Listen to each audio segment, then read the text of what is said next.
আসসালামু আলাইকুম বন্ধুরা, কেমন আছেন আপনারা? আশা করি সবাই ভালো আছেন। আলহামদুলিল্লাহ, আমিও ভালো আছি। আবারও একটি নতুন ভিডিও নিয়ে আপনাদের সঙ্গে চলে এসেছি। মিজানুর রহমান আজহারী ওয়াজ। আপনারা যারা যারা মিজানুর রহমান আজহারী ওয়াজ শুনতে ভালোবাসেন তারা পুরো ভিডিওটা দেখে থাকবেন। আশা করি ভালো লাগবে। ভিডিওটি যদি ভালো লাগে একটি লাইক, কমেন্ট ও শেয়ার করবেন বন্ধুরা। চ্যানেলটি সাবস্ক্রাইব করে পাশে থাকবেন বন্ধুরা। ভালো থাকবেন। বিশ্বনবী আজান দিচ্ছেন মাথায় হাত দিয়ে, আল্লাহু আকবার, আল্লাহু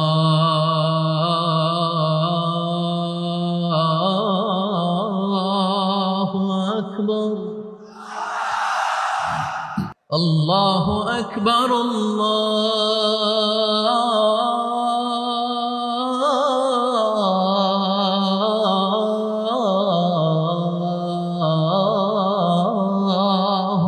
আকবার।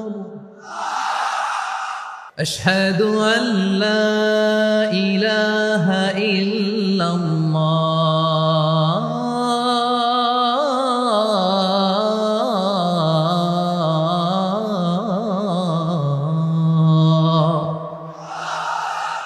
আবু মাহাজুরা তৃতীয় বাক্য পড়লেন। বিশ্বনবী একটা বাক্য পরে আবু মাহাজুরা পড়ে, বিশ্বনবী পরে আবু মাহাজুরা পড়ে। আবু মাহাজুরা কিন্তু অমুসলিম, মুশরিক।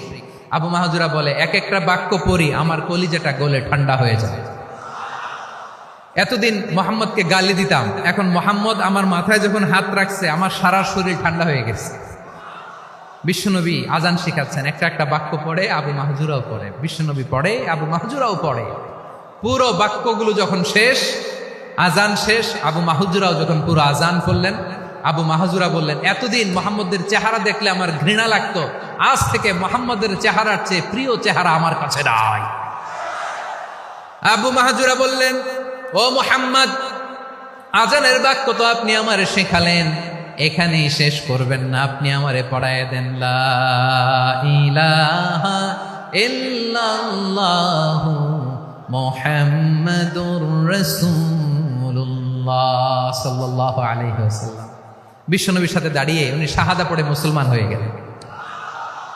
এবার আবু মাহজুরা বলে, ইয়া রাসূলুল্লাহ, ইয়া হাবিবাল্লাহ, আমি মুমিন হয়েছি, মুসলমান হয়েছি, আপনার কাছ থেকে আজান শিখার সৌভাগ্য আমি লাভ করেছি নবী। আমার কণ্ঠের বড় তারিফ করেছেন আপনি, আমার আজানকে আপনি পছন্দ করেছেন। একটা জিনিস আপনার কাছে চাই, আপনি আমাকে মক্কার মসজিদুল হারামের মুয়াজ্জিন হিসেবে অ্যাপয়েন্ট করে দে। বিষ্ণু ইসা ইসলাম বললেন, যাও আবু মাহজুরা, আমি তোমাকে পৃথিবীর শ্রেষ্ঠতম মসজিদ মক্কার মসজিদুল হারামের মুয়াজ্জিন হিসেবে অ্যাপয়েন্ট করে দিলাম।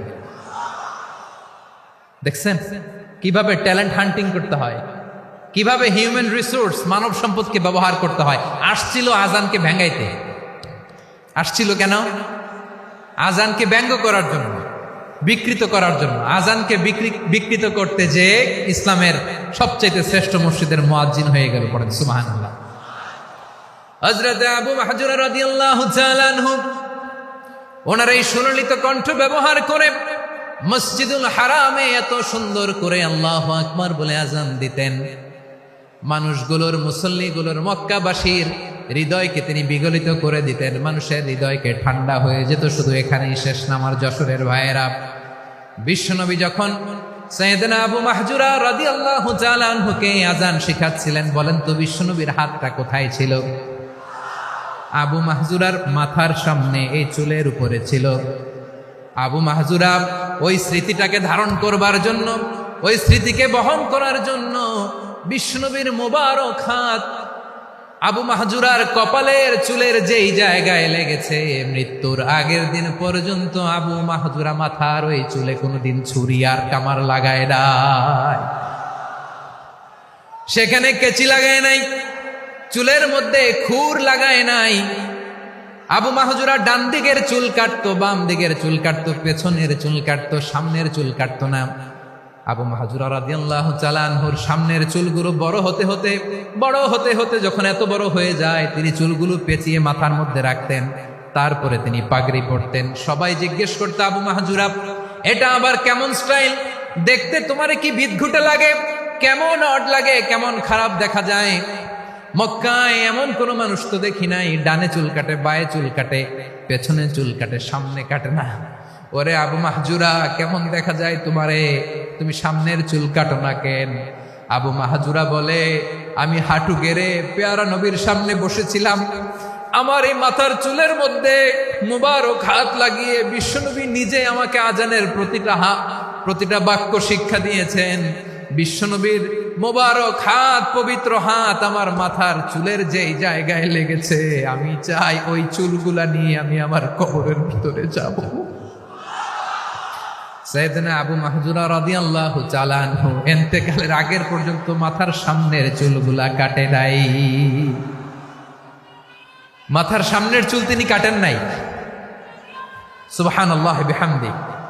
কেমন ভালোবাসতেন বিশ্বনবী সাহাবীদেরকে, সাহাবারা কেমন ভালোবাসতেন বিশ্বনবীকে। সামনের চুলগুলো বড় হতে হতে এত বড় ছিল, পেঁচিয়ে রেখে পাগড়ি পরতেন, কাটতেন না। নবীর হাত লেগেছিল। সুবহানাল্লাহ পড়েন। তাহলে what is the lesson, moral of the story কি? মোরাল অফ দ্য স্টোরি হচ্ছে, আসছিল আজানকে ব্যঙ্গ করার জন্য, বিকৃত করার জন্য, হয়ে গেল মসজিদুল হারামের মুয়াজ্জিন। দেখেন বিশ্বনবী একটা খারাপ সিচুয়েশনের মধ্যে থেকে কি ভালো জিনিস বের করে আনলেন। আমি যে শুরুতে বলেছি কিভাবে তিনি হিউম্যান রিসোর্সকে ডেভেলপ করেছেন, ম্যানেজ করেছেন।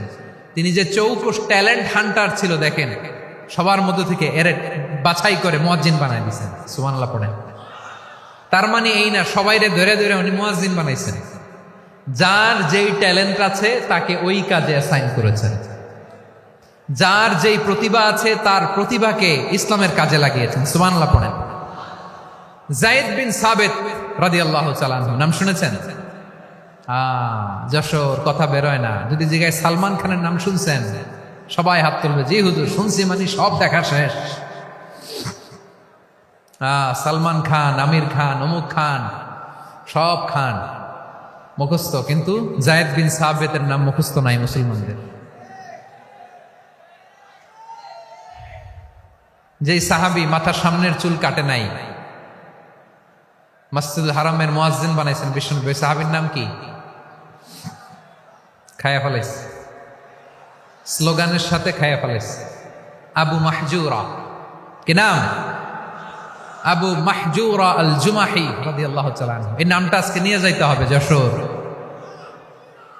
আবু মাহজুরা রাদিয়াল্লাহু তাআলা আনহু। 2 নম্বরে বলছিলাম যায়েদ বিন সাবিত রাদিয়াল্লাহু তাআলা আনহু। বিশ্বনবী দেখলেন মদিনার এই আনসারী সাহাবী হাইলি ট্যালেন্টেড, ইন্টেলেকচুয়াল, মেরিটোরিয়াস, জ্ঞানের প্রতি তার আকর্ষণ, মারাত্মক আকর্ষণ। বিশ্বনবী তাকে দায়িত্ব দিলেন, কোরআন যা নাজিল হয় তুমি লিখো, কাতিবুল ওয়াহি বানায় দিলেন। সুবহানাল্লাহ। যায়েদ বিন সাবিতরে আবার আজান শিখান নাই, কারণ তার মধ্যে বিশ্বনবী প্রতিভা দেখেছেন, একাডেমিক প্রতিভা। বিশ্বনবীর একাডেমিক প্রজেক্টগুলো তিনি হ্যান্ডেল করতেন। যায়েদ বিন সাবিত ছিল বিশ্বনবীর ব্যক্তিগত সচিব। কি ছিল? ব্যক্তিগত সচিব। বোঝেন নাই? বিশ্বনবীর ব্যক্তিগত সচিব এবং দুভাষী। ইহুদিরা কিছু লিখে দিলে এটার অর্থ বিশ্বনবীরে বুঝায় দিতেন, আবার ইহুদিদের কাছে কিছু লিখতে হলে তিনি লিখে দিতেন। বিশ্বনবী একদিন বললেন, ইন্নী ওয়াল্লাহি মা আমানু ইয়াহুদা আলা কিতাব। ইহুদিরা যে চিঠি পাঠায় অর্থ তো বুঝি না, আরেক ইহুদি আইনে অর্থ করা লাগে। আবার ইহুদিদের কাছে কিছু লিখে পাঠাইতে চাইলে আমরা তো লিখতে পারি না, ইহুদিরে দিয়ে লেখা লাগে। ওরা যে পয়রা শোনায় লিখে দেয়, আমি ওদের বিশ্বাস করি না। আমার নিজের একজন লোক দরকার। বিশ্বনবী এই যায়েদ বিন সাবিতকে চুজ করলেন ল্যাঙ্গুয়েজের জন্য।